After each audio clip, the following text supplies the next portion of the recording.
Today, you guys, I'll be reading to you all Ralph Ellison's essay to Time magazine. The title of this essay is What America Would Be Like Without Blacks. The fantasy of an America free of blacks is at least as old as the dream of creating a truly democratic society. While we are aware that there is something inescapably tragic about the cost of achieving our democratic ideals, we keep such tragic awareness segregated in the rear of our minds. We allow it to come to the fore only during the moments of the great national crisis. On the other hand, there is something so embarrassingly absurd about the notion of purging the nation of blacks that it seems hardly a product of a thought at all. It is more like a primitive reflex, a throwback to the dim past of tribal experience, which we rationalize and try to make respectful by dressing it up in the gaudy and highly questionable trappings of what we call the concept of race. Yet, despite its absurdity, the fantasy of a blackless America continues to turn up. It is a fantasy born not merely of racism, but of petulance, aspiration, and moral fatigue. It is like a boil bursting forth from impurities in the bloodstream of democracy. In its benign manifestation, it can be outrageously comic, as in the picaresque adventures of Percival Brownlee, who appears in William Faulkner's story, The Bear, exasperating to his white masters because his aspirations and talents are preaching and conducting choirs rather than for fanning. Brownlee is freed after much resistance and ends up as the prosperous proprietor of a New Orleans brothel. In Faulkner's hands, the uncomprehending drive of Brownlee's owners to get shut of him is comically instructive. Indeed, the story resonates certain abiding. Indeed, tragic things of the American history with which it is interwoven and which are causing great turbulence in the social atmosphere today. I refer to the exasperation and the bemusement of the white American with the black. The black American is ceaseless and swiftly accelerating struggle to escape the misconceptions of whites and the continual confusing of black Americans' racial background with individual culture. Most of all, I refer to the recurring fantasy of solving one basic problem of American democracy by getting shut of the blacks through various wishful schemes that would banish them from the nation's bloodstream, from its social structure, and from its conscience and historical consciousness. The fantasy vision of Lily White America appeared as early as 1713, with suggestions of a white Native American thought to be from New Jersey, that all Negroes be given their freedom and return to Africa. In 1777, Thomas Jefferson, while serving in the Virginia legislature, began drafting a plan for the gradual emancipation and exportation of the slaves. Nor were Negroes themselves immune to the fantasy. In 1815, Paul Cuffey, a wealthy merchant, shipbuilder, and landowner from the New Bedford area, shipped and settled at his own expense 38 of his fellow Negroes in Africa. It perhaps his example that led in the following year to the creation of the American Colonization Society, which was established in 1821. The colony of Liberia, great amounts of cash and a perplexing mixture of motives went into the venture.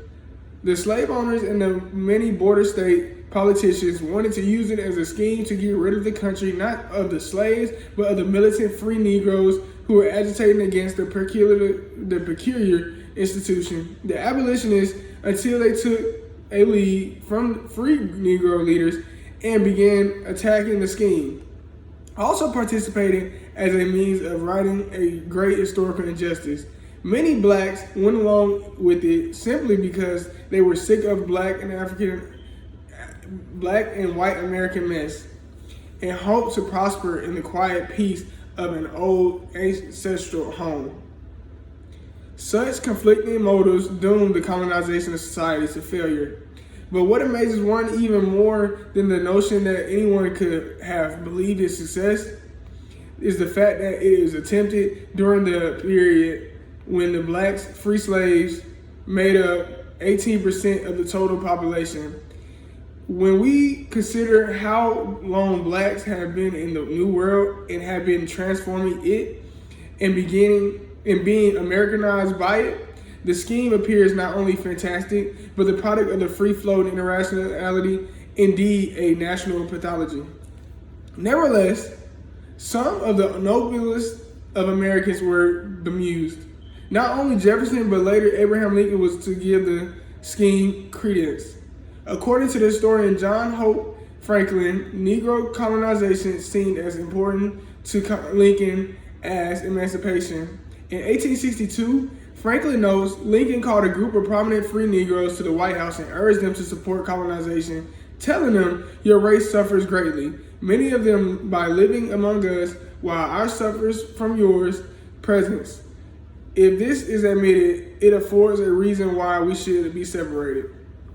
In spite of his unquestioned greatness, Abraham Lincoln was a man of his times and limited by some of the less worthy thinking of his time.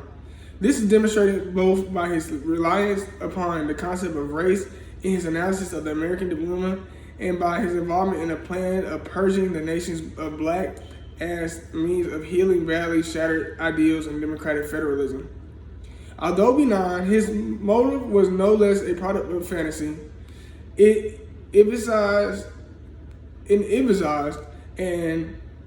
attempt to relieve an inevitable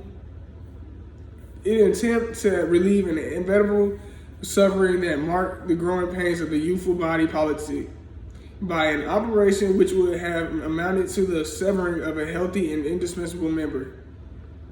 Yet, like its twin, the illusion of secession, the fantasy of a benign amputation that would rid the country of black men to benefit of a nation's health, not only persists today in the form of neo-Garveyism, it fascinates black men to no less than it once hypnotized whites. Both fantasies become operative whenever the nation grows weary of a struggle toward the ideal of American democratic equality. Both would use the black man as a scapegoat to achieve a national catharsis,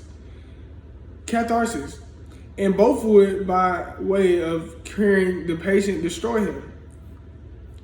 What is ultimately intriguing about the fantasy of getting shut of the Negro American is the fact that one who entertains it seems ever to have considered the nation would have become had Africans not been brought to the New World, and had their descendants not played such a complex and confounded role in the creation of American history and culture. Nor do they appear to have considered any seriousness the effect upon the nation of having any schemes for exporting blacks succeed beyond settling some 15,000 or so in Liberia. We are reminded that Daniel Patrick Moynihan, who has recently aggravated our social confusion over the racial issue while allegedly attempting to clarify it. It is co-author of a work which insists that American melting pot didn't melt because our white ethnic groups have resisted all assimilative forces that appear to threaten the identities of the groups.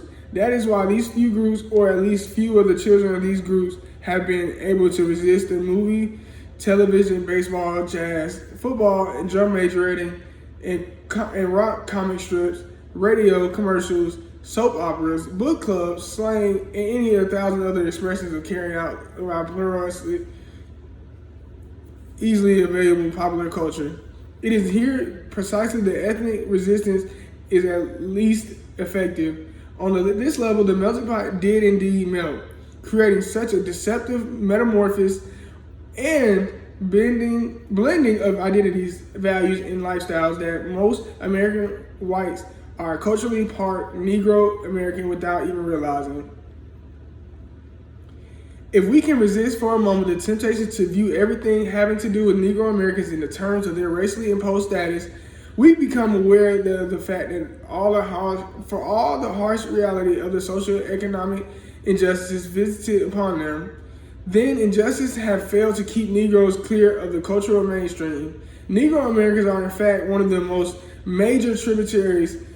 If we can seize the approaching American social reality in terms of such false concepts as white and non-white, black culture and black and white culture, and think of these apparently unthinkable matters in realistic manner of Western pioneers confronting the unknown prairie, perhaps we can begin to imagine what the United States would have been or not have been had there been no blacks to give it, if I may be so bold to say, color.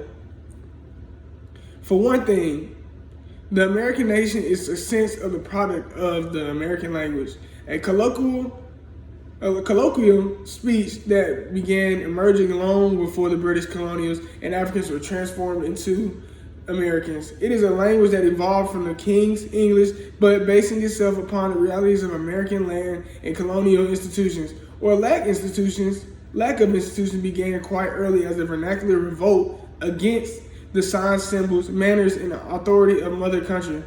It is a language that began by merging the sounds of many tongues brought together in the struggle of diverse regions, and whether it is admitted or not, much of the sound of the language is derived from the timbre of the African voice and listening habits of the African ear. So there is a des and a do of slave speech, sounding beneath our most polished Harvard accents, and if there is a such thing as Yale accent, there is a Negro well in it. Doubtless introduced by the old Yale John C. Calhoun, who probably got his from his mammy. Whitman viewed the spoken idiom of Negro Americans as a source for a native grand opera. Its flexibility, its musically and its rhythms, freewheeling diction and metaphors as projected in Negro folklore were absorbed by the creators for our great 19th century. Literature, even with the 19th century literature, even when the majority of the blacks were still enslaved, Mark Twain celebrated his prowess of Huckleberry Finn without the presence of blacks. The book could not have been written, no Huck and Jim, no American Marvel as we know it. For not only is the black man a co-creator of the language that Mark Twain raised to the level of literature and eloquence, but Jim's conditions as American and Huck's commitment to freedom are at moral center of the novel.